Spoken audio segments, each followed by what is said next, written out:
Get her away from the ceremony before she ruins. The words echoed across the crowded square, and for a moment, every conversation stopped. Hundreds of eyes turned toward Eloan Ashcroft. She stood frozen at the edge of the Blood Moon Festival, clutching a basket of silver ribbons against her chest. Heat rushed into her face. Around her, people whispered openly. Some shook their heads. Others simply looked away, as though standing too close to her might bring misfortune. Eloan lowered her gaze and forced herself to keep walking. She had learned long ago that responding only made things worse. Above the square, crimson banners fluttered between stone buildings. Lanterns swayed gently in the cool autumn breeze. The entire kingdom of Valemore had gathered for the most important celebration of the year. Music filled the streets. Merchants sold pastries dusted with sugar. Children laughed while chasing one another through the crowd. It should have felt magical. Instead, Eloan felt like a ghost wandering through someone else's happiness. At 19 years old, she was the only wolf in the territory whose wolf had never awakened. Every child in Valemore shifted before adulthood. Every child except her. The first year, people had been concerned. The second year, they had become suspicious. By the third, most had settled on a simple explanation. Eloan was cursed. No law declared her an outcast. No official proclamation existed. Yet everyone understood the invisible rules. She was never invited to important gatherings. Mothers quietly pulled their children closer when she passed. Young wolves avoided standing beside her during ceremonies. Even the marketplace vendors often served others before acknowledging she was waiting. The rejection had become so constant that sometimes Eloan wondered if she imagined what acceptance felt like. Moon cursed. The insult drifted through the crowd behind her. A few people laughed softly. Eloan tightened her grip on the basket and continued toward the festival pavilion. She had volunteered to help decorate despite knowing she would not be welcomed. Work kept her mind occupied. Work hurt less than loneliness. When she arrived at the pavilion, several young women were already arranging flowers around the ceremonial platform. Eloan stepped forward to offer the ribbons. Before she could speak, one of the organizers blocked her path. "Leave them there," the woman said quickly. "We already have enough people helping." Eloan glanced around. Half the tables remained unfinished. "I can still help." The organizer forced a smile that never reached her eyes. "That will not be necessary." The meaning was clear. Again, Eloan nodded silently and set the basket down. As she turned away, she overheard another woman whispering nearby. "Why does she keep coming? Maybe she still thinks she belongs here." The words struck harder than she expected. Not because they were cruel, because part of her feared they were right. She wandered toward the outskirts of the square where fewer people gathered. The festival continued without her. It always did. Near the fountain, Rowan Blackthorn stood surrounded by friends. Tall, confident, and admired by nearly everyone in Valemore, Rowan rarely missed an opportunity to remind Eloan of her place. The moment he spotted her, a grin spread across his face. "Look who decided to join us." Several people turned immediately. Rowan stepped forward. "Tell me something, Eloan." His voice carried easily through the crowd. "When exactly does your wolf plan to arrive?" Laughter erupted around him. Eloan remained silent. Rowan continued. 19 years seems like a long delay." More laughter followed. Someone muttered, "Maybe it got lost." Even louder laughter answered. Eloan felt every eye in the square upon her. She wanted to disappear. She wanted the ground to swallow her whole. Instead, she simply nodded once and walked away. Behind her, the laughter continued. No one defended her. No one told Rowan to stop. That hurt most of all. As the afternoon slowly faded into evening, silver clouds gathered above the distant hills. One by one, lanterns illuminated the streets. The Blood Moon Festival entered its most sacred hours. Wolves dressed in their finest clothing gathered near the ceremonial platform, while musicians played beneath the stars. Eloan watched from a distance. Not because she enjoyed watching, because she still hoped to feel included, even if only for a moment. Then she heard two elders speaking nearby. "It is a shame about that girl." "Which one?" "The Ashcroft girl." A pause followed. "Yes, some people simply are not chosen." Eloan swallowed hard. Something inside her finally broke. Not dramatically, not loudly, quietly, like a thread stretched too tight for too long. Without speaking to anyone, she turned and walked away from the celebration. Past the lanterns, past the music, past the laughing crowds. The path carried her toward the hill overlooking Valemore, toward the place she visited whenever the loneliness became too heavy to carry. Above her, moonlight spilled across the ancient branches waiting in silence. And for the first time in 500 years, the forgotten tree was about to wake. The glow vanished so quickly that Aloan wondered if exhaustion had finally begun playing tricks on her mind. She stared at the ancient bark beneath her fingertips, her pulse quickening in the silence. The tree stood motionless once more, its silver trunk bathed in moonlight, offering no sign that anything unusual had happened. For several seconds, she did not move. Then, slowly, she pulled her hand away. Nothing. No light. No warmth. No answer. A bitter laugh escaped her lips. Of course. Why would something miraculous happen to her? She lowered herself onto one of the massive roots and wrapped her arms around her knees. Below the hill, the kingdom celebrated beneath thousands of lanterns. Music drifted upward on the night breeze. Somewhere people were dancing. Somewhere families were laughing. Somewhere young wolves were discovering futures filled with hope. Aloan felt separated from all of it by an invisible wall. She had spent so many years feeling different that loneliness had become familiar. Yet tonight felt strangely heavier. The questions she carried seemed larger than ever. She closed her eyes and remembered her mother. The memories were faint now. A gentle voice, warm hands, soft laughter beside a fireplace. Her mother had passed away when Aloan was only 8 years old, leaving behind little more than scattered memories and a small silver pendant she had worn every day since. Many nights Aloan found herself wishing she could ask her mother the questions no one else could answer. Why had she never shifted? Why did she feel disconnected from the pack? Why did she sometimes dream of places she had never seen? A sudden gust of wind swept across the hill. Leaves rustled overhead. Aloan opened her eyes. For a brief moment, she thought she saw silver light flicker among the branches high above. Not moonlight. Something else. Something alive. Her breath caught. Then it disappeared. She stood quickly. The tree remained still. Yet an uneasy feeling lingered deep inside her chest. Not fear. Anticipation. As though something had awakened and was now quietly waiting. The sensation followed her all the way down the hill. When she reached the festival grounds, the celebration had grown even larger. Lanterns floated overhead like tiny stars. Long wooden tables overflowed with food. Musicians filled the square with lively melodies. Aloan tried to slip through unnoticed, but whispers followed her immediately. They always did. She kept her head down and moved toward the edge of the crowd. Then she heard a familiar voice. There she is. Rowan Blackthorn stepped forward, flanked by several friends. Their expensive festival clothes contrasted sharply with Aloan's simple gray dress. Rowan folded his arms and smiled. Enjoying the festivities alone? A few nearby wolves laughed quietly. Aloan did not answer. She continued walking.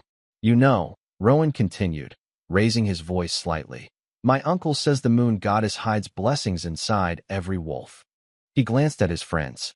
Maybe she simply forgot yours. More laughter followed. Aloan felt the sting of humiliation, but tonight something felt different.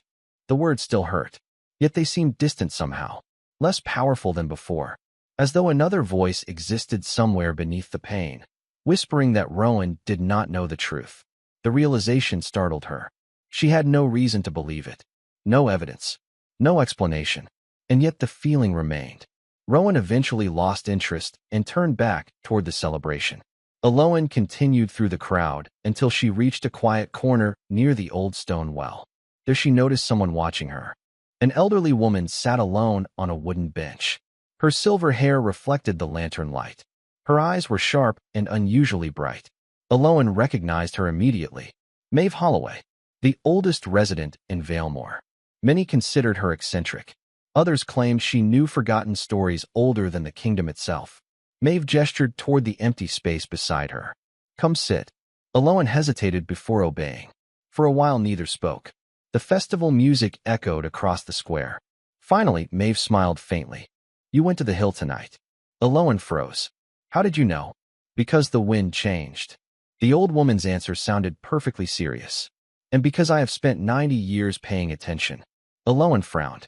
I do not understand. Maeve studied her carefully. No, not yet. The answer only deepened the mystery. What happened up there? Aloan asked quietly.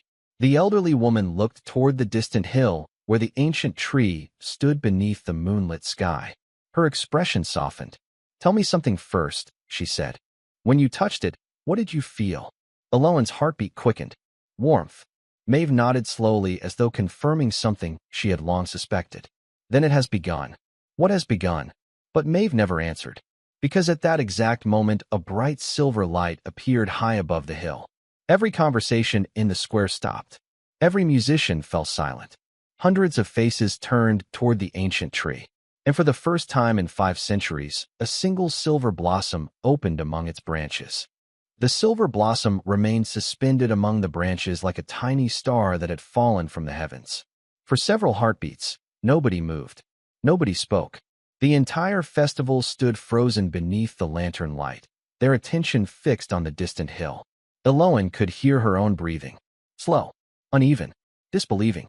Around her, whispers began spreading through the crowd. At first they were cautious. Then they multiplied. Questions bounced from person to person. Some claimed it was a reflection of the moon. Others insisted it was a trick of the light. But deep down, everyone knew they had witnessed something impossible. The ancient tree had changed. Maeve Holloway never took her eyes from the hill. 500 years, the old woman murmured softly. 500 years of silence. Aloan swallowed. What does it mean? Maeve finally looked at her. There was no amusement in her expression now. No mystery. Only certainty. It means the stories were true. Before Aloan could ask another question, voices erupted nearby. Several town elders were already hurrying toward the hill, followed by curious festival guests. Others pointed excitedly toward the glowing blossom. The atmosphere had transformed completely. Moments earlier the festival had been filled with music and celebration. Now it felt charged with anticipation. Like the air before a storm, Aloan suddenly felt exposed. Her stomach tightened. Nobody knew she had touched the tree. Nobody except Maeve. Yet she could not shake the feeling that somehow the truth would find its way into the open. She rose from the bench. "I should go." Maeve nodded slowly. "Perhaps. You are not coming?" The old woman smiled faintly. "I have waited many years. One more night will not hurt me." The answer made little sense, but Aloan was too distracted to question it. She slipped away from the square and made her way home through narrow streets lit by silver lanterns. Yet even as she walked, she could feel excitement spreading throughout Valemore. People stood outside their homes discussing the blossom. Groups gathered at intersections. Every conversation seemed connected to the same impossible event. By the time Aloan reached her cottage, rumors had already begun growing larger than the truth itself. She closed the door behind her and leaned against it. Silence greeted her. The small house felt emptier than ever. Moonlight spilled through the window and illuminated the worn furniture her mother had once used. Aloan's gaze drifted toward the silver pendant resting against her chest. Without thinking, she touched it. The metal felt unusually warm. Her heartbeat quickened. She pulled the pendant away from her skin and examined it carefully. It looked exactly the same. A simple silver design surrounding a pale crystal. Something her mother had insisted she wear every day. Nothing more. Yet tonight the crystal seemed to contain a faint glow deep within its center. Aloan blinked. The glow vanished instantly. She let out a frustrated sigh. First the tree. Now this. Exhaustion had to be affecting her senses. She prepared for bed and tried to sleep. But sleep refused to come. Each time she closed her eyes, she saw the blossom opening among the branches. She heard Maeve's words repeating inside her mind. The stories were true. Hours passed. Outside, the kingdom slowly grew quiet. Then sometime after midnight, a strange dream found her. She stood within an endless forest unlike anything she had ever seen. Towering silver trees stretched toward a sky filled with stars. Gentle light flowed across the ground like water. In the distance stood a figure she could not clearly see. Tall, motionless. Watching her, Aloan tried to move closer. The figure remained hidden behind the silver light. Then a voice echoed through the forest. Not loud, not frightening, simply powerful. At last, the words sent a shiver through her entire body. Suddenly, every tree around her burst into silver blossoms. Light filled the world. Aloan woke with a gasp. Morning sunlight streamed through her window. Her heart raced. The dream felt more real than any she had experienced before. She sat upright, and rubbed her eyes. Then she heard shouting outside. Not angry shouting. Excited shouting. Curious, she hurried to the window. Villagers filled the street. Everyone seemed to be moving toward the hill. Aloan stepped outside just as a young messenger ran past. "Another blossom," he yelled. "The tree has another blossom." Her breath caught. 2 blossoms. After 500 years. Fear and fascination battled inside her. Something was happening. Something far bigger than herself. Yet she could not shake the feeling that somehow she stood at the center of it. As the crowd rushed toward the hill once more, Aloan reached for the pendant hanging around her neck. This time the crystal did not merely feel warm. It pulsed softly against her palm like a living heartbeat. The morning after the second blossom appeared should have been the happiest day Vale Moor had seen in generations. Instead, Aloan Ashcroft found herself standing alone in the center of the council hall, while dozens of people discussed her as though she were not even there. Sunlight streamed through tall stained-glass windows, painting silver patterns across the stone floor. The room buzzed with nervous voices. Council members argued. Elders exchanged worried glances. Scholars filled notebooks with observations. No one seemed interested in what Aloan actually thought. "The timing cannot be ignored," one elder declared. "The blossoms appeared after she was seen near the tree." Another frowned. "That does not mean she caused it." "Then explain the pendant. Explain the dreams. Explain why the flowers continue multiplying." Aloan stood quietly beside the wall, wishing she could disappear. Only 3 days ago, these same people barely acknowledged her existence. Now they treated her like the center of a mystery none of them understood. Neither experience felt particularly pleasant. The discussion continued for nearly an hour. Some believed she had been blessed. Others feared she had somehow disturbed forces that should have remained asleep. Every theory made Aloan feel more isolated than before. Finally, council leader Edwin Mercer raised his hand for silence. "Until we understand what is happening, we must be cautious." Several elders nodded immediately. Edwin turned toward Aloan. "For the next few days, it would be best if you remained away from the hill." The words landed harder than she expected. "Away from the hill?" Edwin cleared his throat. "Only temporarily. The tree reacted when she was there." Another elder added. "If more changes occur, we need to determine whether she is connected." Aloan stared at them. "You think I did something wrong?" No one answered directly. The silence itself felt like an answer. A knot formed in her chest. Even after witnessing miracles, they still looked at her with suspicion first. Maeve Holloway rose slowly from her seat. "You are making a mistake." One elder sighed. "We are trying to protect the territory." "No," Maeve replied calmly. "You are trying to protect yourselves from uncertainty." The room fell quiet. Nobody challenged her. Yet nobody changed their minds either. The meeting ended shortly afterward. As Aloan stepped outside, the bright morning felt colder than before. Villagers gathered in small groups throughout the square, discussing the blossoms. Many stopped talking when she passed. Some smiled politely. Others stared openly. The attention felt unbearable. She had never wanted fame. She had never wanted prophecy. She had only wanted a place where she belonged. As she crossed the square, Rowan Blackthorn approached from the opposite direction. For once, he was not smiling. "I heard what happened." Aloan continued walking. "Congratulations." The words sounded awkward coming from him. She stopped. "Congratulations?" Rowan rubbed the back of his neck uncomfortably.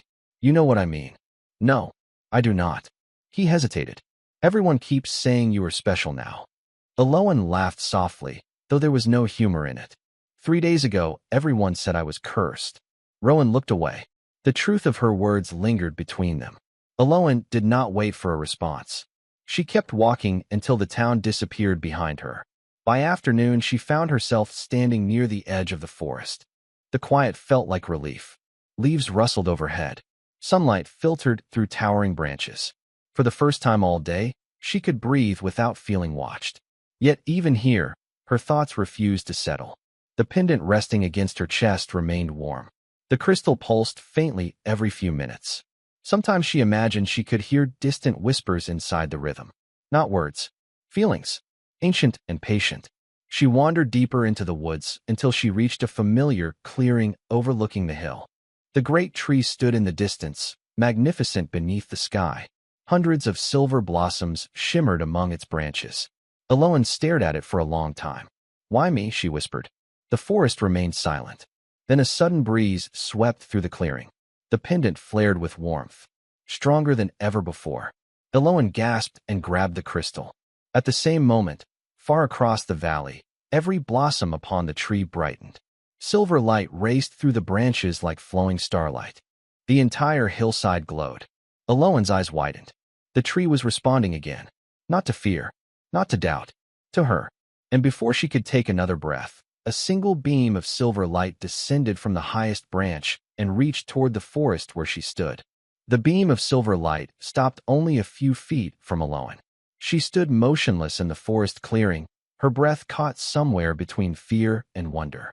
The light did not blind her. It did not burn. Instead, it hovered quietly in the air like a living thing deciding whether it could trust her. Around her, the woods had become unnaturally still. Even the wind seemed to have paused. Eloan slowly lowered her hand from the pendant. The crystal resting against her chest pulsed in response to the glowing beam. Once, twice, then both rhythms synchronized perfectly. A strange warmth spread through her body. Not overwhelming, not frightening, familiar, as though something she had lost long ago had finally found its way back. Miles away, the people gathered around the hill watched in amazement as the silver light remained connected to the distant forest. Rumors spread instantly. Some believed the tree was communicating. Others insisted an ancient prophecy was unfolding before their eyes. No one truly understood what they were witnessing. Yet for the first time, the conversation sounded different. The fear had begun fading. Curiosity was replacing it. Respect was beginning to replace suspicion. Back in the clearing, Eloan took a cautious step forward. The beam responded immediately, brightening slightly. Then dozens of tiny silver lights emerged from the surrounding trees. They drifted through the air like floating stars. Eloan turned slowly, watching them gather around her. The sight was breathtaking. One small light settled briefly upon her shoulder before dissolving into sparkling dust. Another circled her wrist before disappearing. None of them felt threatening. They felt welcoming. For the first time since everything began, Eloan felt something she had not experienced in years. Peace. Then a familiar voice called her name. Eloan. She turned toward the sound. Maeve Holloway emerged from the trees, breathing harder than usual from the long walk. Behind her came Edwin Mercer and several council members. They stopped abruptly when they saw the glowing lights surrounding Eloan. No one spoke. The scene seemed too extraordinary for words. Finally, Edwin stepped forward. We followed the beam. His voice sounded far less certain than usual. Eloan glanced toward the hill visible beyond the trees. The silver connection remained intact. I do not know what is happening, she admitted. Maeve smiled gently. Perhaps that is because this was never meant to be understood all at once. One of the council members stared at the floating lights. They are not gathering around anyone else. The observation settled heavily over the group. For the first time, nobody looked at Eloan as though she might be the cause of a problem. They looked at her as though she might be part of an answer. The difference mattered more than she expected. Then something remarkable happened. The beam connecting the tree and the forest slowly dissolved. The floating lights rose higher into the sky. At first there were dozens, then hundreds. Soon the entire valley shimmered with silver light. People throughout Valemore stepped outside to watch. Children pointed upward in amazement. Elders removed their hats respectfully. Travelers stopped along distant roads. The lights drifted across the territory before gently descending toward the hill. When they touched the ancient branches, new blossoms appeared. Not hundreds, thousands. Gasps echoed from every direction.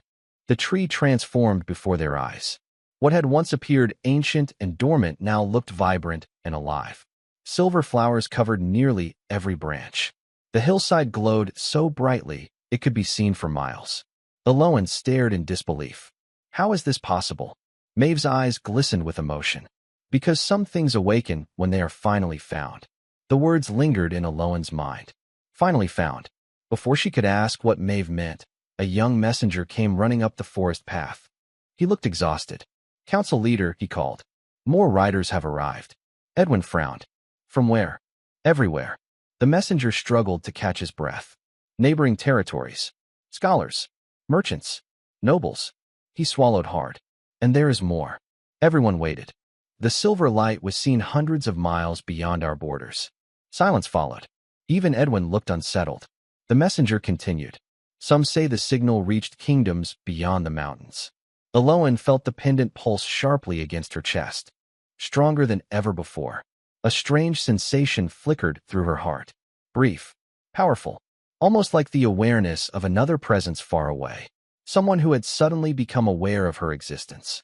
The feeling vanished almost instantly, yet it left certainty behind. Somewhere beyond the horizon, events had already begun moving toward Valemore, and neither she nor anyone else could stop them now. More than 600 miles away, beyond the forests, rivers, and mountain ranges that separated kingdoms, Kaelin Dravenheart stood alone on the highest balcony of Blackthorn Citadel. The fortress overlooked endless peaks wrapped in silver mist. Far below, banners bearing the royal crest moved gently in the afternoon wind. Normally, the Alpha King welcomed solitude. It allowed him to think without interruption. Today, however, peace shattered without warning. A sudden pressure struck the center of his chest. Not pain, not illness. Something older, something deeper. Kaelin gripped the stone railing as a wave of unfamiliar emotion swept through him. Loneliness, hope, fear, determination. Feelings that did not belong to him. His silver eyes narrowed. For years, he had felt nothing resembling a mate bond. Most believed it would never happen. Some whispered that the moon goddess had chosen to leave him unmated forever. Kaelin himself had stopped questioning it long ago. Yet now something had changed. The sensation returned stronger than before. Warmth spread through his chest like sunlight breaking through winter clouds. Images flashed across his mind. Silver blossoms, ancient roots, a pair of emerald eyes filled with uncertainty. Then everything vanished. The Alpha King straightened slowly. His heartbeat had not raced like this in years. Behind him, the balcony doors opened. Lord Cassian Thornvale stepped outside carrying several scrolls. As the king's advisor, he rarely showed surprise. Today was an exception. Your Majesty, Cassian said carefully. The northern watchtowers have reported something unusual. Kaelin turned. What happened? Cassian hesitated.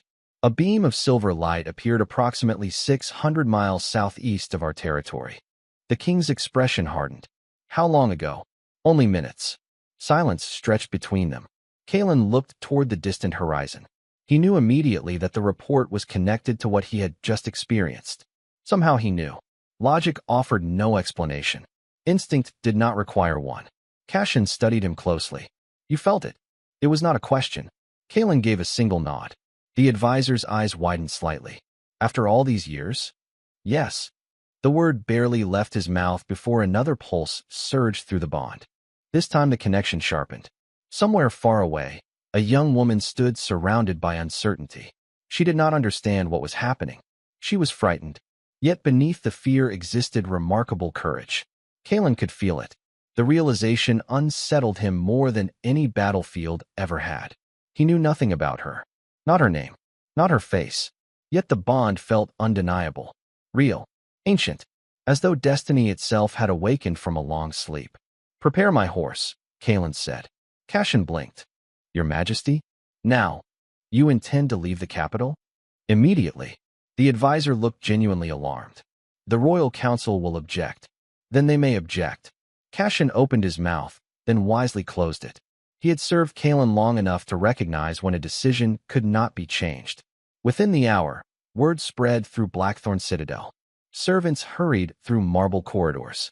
Royal guards assembled in the courtyard. Messengers rushed to deliver urgent notices. Confusion followed wherever the news traveled. The Alpha King rarely left the capital without weeks of preparation. Yet today he appeared ready to ride across the continent after receiving nothing more than a mysterious feeling. Meanwhile, inside the council chamber, several nobles demanded explanations. Kaelin offered none. He stood before the enormous map covering the far wall and studied the southeastern territories. Hundreds of settlements existed within that region. Dozens of kingdoms. Countless forests. Finding one person should have been impossible. Yet every instinct told him exactly where to begin. His gaze settled on a remote territory called Valemore. Something inside him stirred immediately. Recognition. Certainty. There, he said quietly. Cassian followed his gaze. You believe the source came from Valemore? Kaelin did not answer right away. The bond pulsed once more. Soft. Steady. Like a heartbeat echoing across the world. For the first time, he felt something else as well. A faint sensation of wonder. Whoever she was, she had witnessed something extraordinary. I do not believe it, Kalen finally replied. I know it. Outside the chamber windows, the afternoon sun reflected across distant mountains. Far beyond them, a forgotten girl stood at the center of a mystery neither kingdom yet understood. And somewhere deep beneath Blackthorn Citadel, sealed behind doors untouched for generations, an ancient crystal hidden within the royal archives suddenly began to glow. The council chamber of Valemore had never felt so crowded. Every seat was occupied. Elders stood along the walls. Scholars filled entire rows. Messengers moved constantly between doors carrying reports from neighboring territories.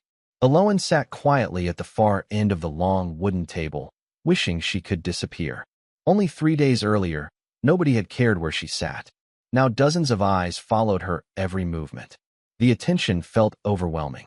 Across the chamber, Council Leader Edwin Mercer unrolled another parchment and frowned.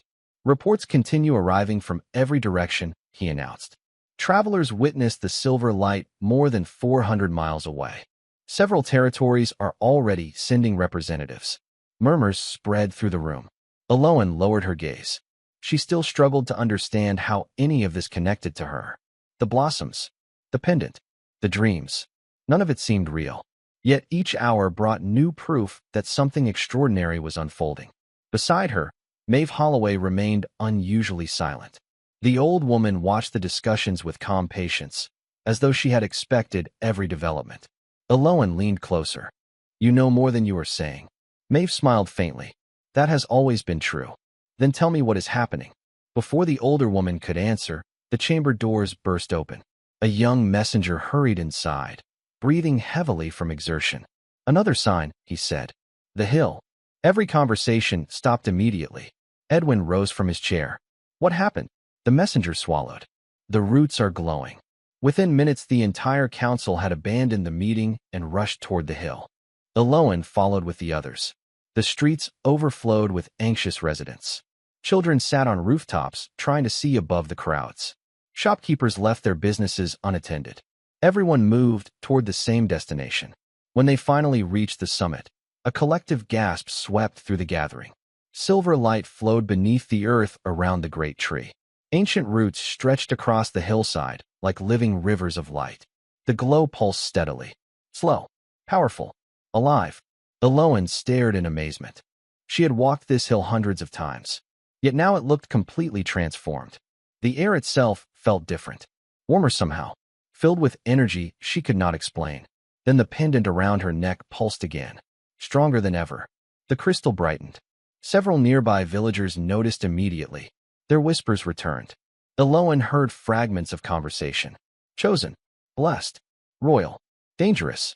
The words unsettled her. She had spent years being ignored. Now people were assigning meanings to her existence she did not understand. Suddenly, a young girl stepped forward from the crowd. She could not have been older than 10. Without hesitation, she offered Aloan a small bouquet of wildflowers. For good luck, the girl said shyly. Aloan blinked in surprise. For me? The child nodded. My grandmother says the tree likes you. Soft laughter rippled through the crowd. Not cruel laughter. Warm laughter. For the first time in years, Aloan felt something unfamiliar. Acceptance. The feeling nearly brought tears to her eyes. Before she could thank the girl properly, another disturbance drew everyone's attention. 3 riders approached from the eastern road. Their horses carried the colors of a neighboring territory. Behind them came more riders. Then more. Representatives from distant settlements had already begun arriving. News was spreading far faster than anyone anticipated. Edwin watched the growing procession with concern. This is becoming larger than Valemore. Maeve nodded. It always was. The old woman turned toward Aloan. And it is only beginning. The statement sent a chill through her. As the afternoon stretched toward evening, travelers continued arriving. Some came seeking answers. Others came seeking opportunity. A few came simply because they believed history was unfolding before their eyes. Yet among the growing crowd, one figure drew particular attention. A hooded scholar from the southern kingdoms arrived carrying ancient records bound in silver leather. He requested immediate access to the council archives. Hours later, as sunset painted the sky gold and crimson, He emerged pale and shaken. The legends were incomplete, he whispered. What legends? Edwin demanded. The scholar looked directly toward Aloan. Fear and wonder filled his expression. The stories never said the awakening would happen alone. Silence spread across the hill. The wind stirred the blossoms overhead. Then, far beyond the mountains to the north, a distant howl echoed across the evening sky. Not threatening, not sorrowful, powerful, ancient. Every wolf on the hill froze. Every instinct within them recognized the sound immediately. Somewhere beyond the horizon, a king was coming. The howl faded into the distance, yet its presence lingered over Valemore long after the sound itself had vanished. Nobody spoke for several seconds. The blossoms overhead swayed gently in the evening breeze, casting silver reflections across hundreds of astonished faces. Aloan stood beneath the glowing branches with her hand resting over the crystal pendant. It continued pulsing softly against her chest. Somehow she knew the howl had been connected to her. The realization should have frightened her. Instead, it awakened a strange sense of certainty, as though an invisible path had finally begun revealing itself. Nearby, the Southern scholar carefully opened one of his ancient books. His hands trembled as he turned several fragile pages. There is more, he said quietly. The crowd leaned closer. Even the council members fell silent. The scholar stopped on a page covered with faded symbols and a detailed illustration. It showed a woman standing beneath a flowering silver tree. Around her neck hung a crystal pendant identical to Aloan's. A ripple of shock spread through the gathering. Aloan stared at the image. Every breath caught in her throat. That cannot be real, Edwin Mercer whispered. It is, the scholar replied. This manuscript is over 600 years old. He lowered the book and looked directly at Aloan. The woman in this drawing was called Liriana Mooncrest. The name meant nothing to most of the crowd. It meant everything to Maeve Holloway. The elderly woman suddenly closed her eyes. Her expression carried the weight of decades. I knew it, she whispered. Aloan turned toward her. You know that name? Maeve nodded slowly. My grandmother told me stories when I was a child. Stories most people believed were myths. The old woman stepped closer to the illustration. Liriana Mooncrest was the last known heir of the Silver Line. Confused murmurs spread through the crowd. The scholar continued. The Silver Line served as guardians of the ancient tree long before the modern kingdoms existed. Their blood carried a rare connection to the moon goddess and to the ancient magic woven through this land. Aloan felt the pendant pulse harder. Her heartbeat mirrored its rhythm. What happened to them? She asked quietly. The scholar exchanged a glance with Maeve. Neither seemed eager to answer. Finally, Maeve spoke. They disappeared. The simple words felt heavier than any elaborate explanation. Disappeared? Aloan repeated. One generation they were honored, Maeve said. The next, their names vanished from records. Their descendants were scattered. Their history faded into whispers. The scholar pointed toward the illustration. Except the old prophecies always claimed one branch survived. He turned another page. More faded writing appeared beneath elegant silver symbols. He carefully translated the text aloud. When the sleeping branches bloom again, the forgotten blood shall awaken. The crystal shall remember. The guardian line shall return. Silence settled over the crowd. Unlike earlier prophecies, these words felt older, less specific, more believable, more powerful. Then Maeve reached into her cloak and removed a folded letter sealed with silver wax. Aloan's breath caught immediately. She recognized the handwriting before the seal was even broken. Her mother's. Emotions surged through her chest. She asked me to keep this safe, Maeve said softly. Only if the tree ever awakened. Aloan accepted the letter with trembling hands. The paper felt impossibly precious. For a moment she simply stared at it. Then she broke the seal. The familiar handwriting blurred through gathering tears. My dearest Aloan, if you are reading this, then events have unfolded exactly as I prayed they would. First, you must know something I wish I could have told you every day of your life. There was never anything wrong with you. The world may have treated you as though you were missing something. But the truth is that you were carrying something others could not see. There will be people who misunderstand you. There will be people who fear what they do not understand. Do not let their fear become your reflection. Aloan paused, struggling to steady her breathing. Around her, the crowd remained completely silent. She continued reading. Your father and I hid many truths because we believed secrecy would keep you safe. Perhaps we were right. Perhaps we were wrong. But every choice we made came from love. If the crystal has awakened, then you have reached the moment we hoped would never come and prayed would one day arrive. Trust your heart. Trust the light that guides you. And when someone follows that light to find you, do not judge them by power, titles, or stories.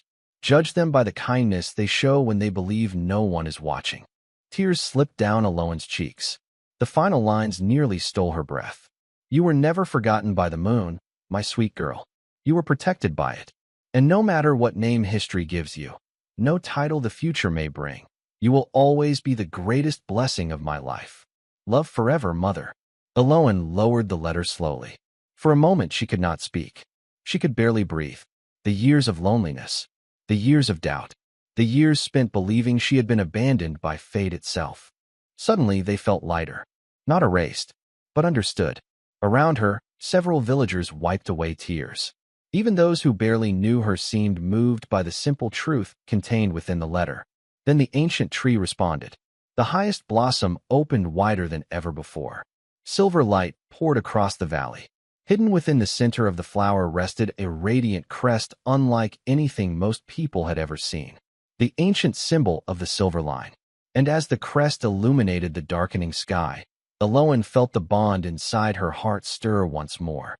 Somewhere beyond the mountains, someone had begun moving toward her. 7 days after the awakening began, the roads leading into Valemore were still crowded with travelers hoping to witness the miracle for themselves. Merchants, scholars, nobles, and curious visitors arrived daily. Yet on the 7th morning, something changed. Before sunrise, every wolf in the territory woke with the same strange feeling. Anticipation. The sensation lingered in the air like the moments before a summer storm. Aloan felt it too. She stood beneath the flowering branches on the hill overlooking the town, watching silver petals drift through the cool morning breeze. The ancient tree had remained in full bloom all week. Day and night, its blossoms glowed softly, transforming the hill into a place that felt suspended between legend and reality. At first, Aloan had struggled to accept everything that had happened. The revelations, the prophecy, her mother's hidden past. Yet each passing day had brought new understanding. She no longer viewed herself as the broken girl everyone once pitied. She was still Aloan Ashcroft, still kind, still quiet, still uncertain about many things. But now she understood that being different had never meant being less. The thought brought an unfamiliar peace. Footsteps approached behind her. Maeve Holloway smiled as she joined her beneath the silver branches. You feel it too. It was not a question. Aloan nodded. Something is coming. Maeve's eyes sparkled knowingly. Someone. Before Aloan could respond, the distant sound of horns echoed across the valley. The signal rolled through the morning air. Once, twice, 3 times. Activity erupted throughout the town below. People hurried into the streets. Shopkeepers stepped outside. Travelers abandoned breakfast tables. Within minutes, hundreds of residents were moving toward the northern road. Aloan's heartbeat quickened. Deep inside her chest, the familiar bond awakened. Stronger than ever before. Not distant now. Close. Very close. The crowd gathered along the road leading toward the hill. Excitement rippled through the valley. Then the royal procession appeared. Black and silver banners fluttered above a line of riders moving steadily toward Valemore. Sunlight reflected from polished armor. Royal guards guided their horses calmly through the crowd. Yet despite the impressive escort, every eye focused on the figure riding at the center. Kaelin Dravenhart. The Alpha King had crossed mountains, rivers, and kingdoms to reach this place. As his horse approached the hill, the pendant around Aloan's neck began glowing brightly.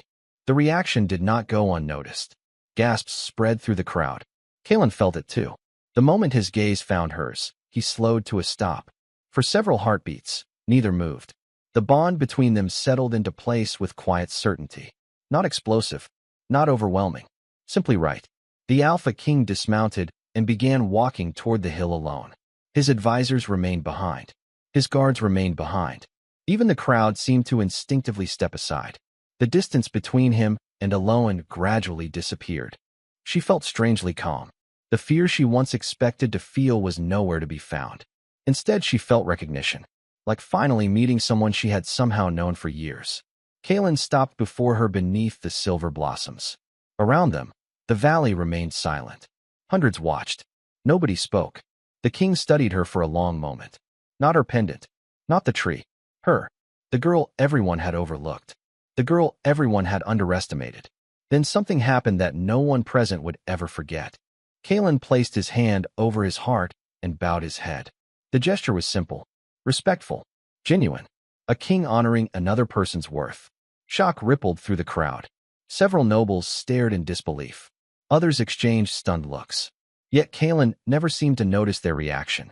"Eloan Ashcroft," he said quietly. His voice carried clearly through the silent valley. "For years I believed the moon goddess had forgotten me." Emotion tightened his expression briefly. "I was wrong." Eloan felt tears gathering in her eyes. Not from sadness. Relief.